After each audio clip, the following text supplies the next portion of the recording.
నిన్న రవీంద్ర భారతిలో ముఖ్యమంత్రి రేవంత్ రెడ్డి గారు పుస్తక ఆవిష్కరణలో వారు మాట్లాడుతూ చాలా మంది సిద్ధాంతాలు చెప్తారు కానీ పాటించారు, కొద్దిమంది మాత్రమే ఉంటారనేది అయితే వ్యంగ్యంగా మాట్లాడి కొత్తగా మరి కమ్యూనిస్టు వేషాన్ని వేసుకొని ప్రజలను తప్పుదో పట్టించే ప్రయత్నం చేస్తారు. ఎనలేని ప్రేమ ఇవాళ కమ్యూనిస్టుల మీద వలకబోతున్న రేవంత్ రెడ్డి గారు, మీరు ఎన్నికల ముందు ఇచ్చిన గ్యారెంటీలు హామీలు అమలుకు నోచుకోకపోవడము, ప్రజల్లో పెరుగుతున్నటువంటి అశాంతి, ప్రజల్లో ప్రభుత్వం పట్ల పెరుగుతున్న వ్యతిరేకతను దృష్టిలో పెట్టుకొని దేశం మొత్తం మీద కూడా కాంగ్రెస్ కనుమరుగవుతూ ఉంటే భారతీయ జనతా పార్టీ ప్రభుత్వం బీజేపీ మీద, మోదీ ప్రభుత్వం మీద నిందలు వేయడమే, విమర్శలు చేయడమే పనిగా పెట్టుకున్నాడు కాంగ్రెస్ పార్టీ. అల్లర్లను ప్రోత్సహించింది కాంగ్రెస్ పార్టీ అనే చరిత్ర ఒకసారి రేవంత్ రెడ్డి గారు తెలుసుకోవాలి.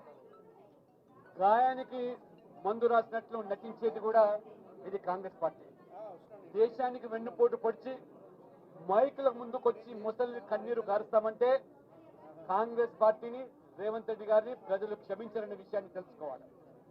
సమయం దొరికినప్పుడల్లా కూడా దేశం పైన విమర్శలు చేయడము, మోదీ గారి మీద ఉన్న ఆక్రోశం, కోపము, బీజేపీ కాంగ్రెస్ పార్టీని గెలిపించలేకపోవడము, గెలిపించేదానికి దోహదపడకపోవడం వల్ల ఏ రకంగా బీజేపీ మీద, మోదీ మీద ఉన్న కోపాన్ని ఈ దేశం ముందు ప్రదర్శిస్తూ ఈ దేశానికి వ్యతిరేకంగా రాహుల్ గాంధీ గారు విదేశాల్లో ఏ రకంగా మాట్లాడుతున్నారో, సైనికుల త్యాగాలను కూడా అవహేళన చేసి మాట్లాడేటువంటి కాంగ్రెస్ పార్టీ ఇవాళ చైనాకు భారత భూభాగాన్ని ఆక్రమించేందుకు వీలు కల్పించిన కాంగ్రెస్ పార్టీ, రేవంత్ రెడ్డి గారు మీరు తెలుసుకుంటే బాగుంటుంది. నెహ్రూ వైఖరి వల్లనే అన్నాడు చైనా భూభాగం కోల్పోవడం.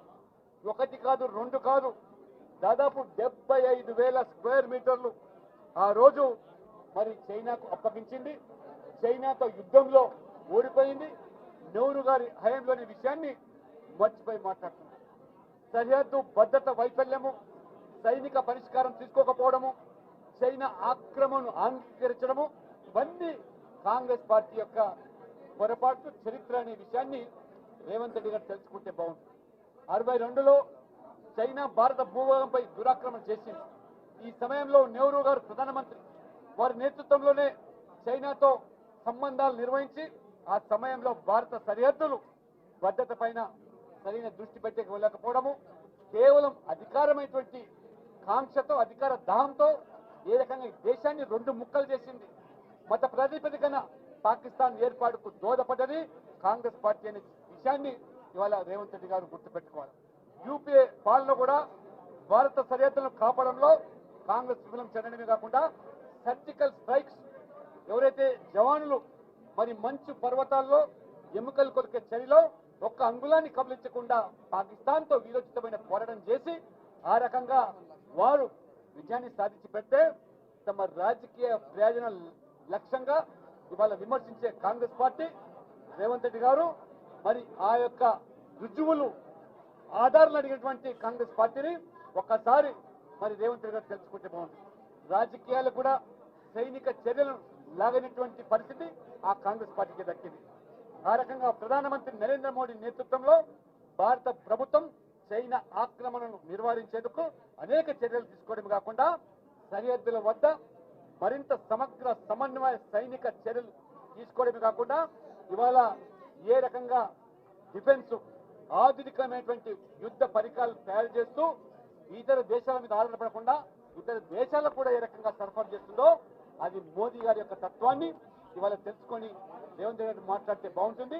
మీరు రాజ్యాంగం పట్ల, అంబేద్కర్ గారి పట్ల అవమానం చేసిన విషయాలను చరిత్ర వెలుగులోకి రావడంతోనే తట్టుకోలేక, జీర్ణించుకోలేక ఈ తప్పుడు ప్రచారాలు ఎదురుజాయడం చేయడం, ఇది దేశ ప్రజలు కాంగ్రెస్ పార్టీ ఎన్నడూ కూడా క్షమించారని చెప్పి ఈ సందర్భంగా నేను రేవంత్ రెడ్డి గారిని హెచ్చరిస్తాను.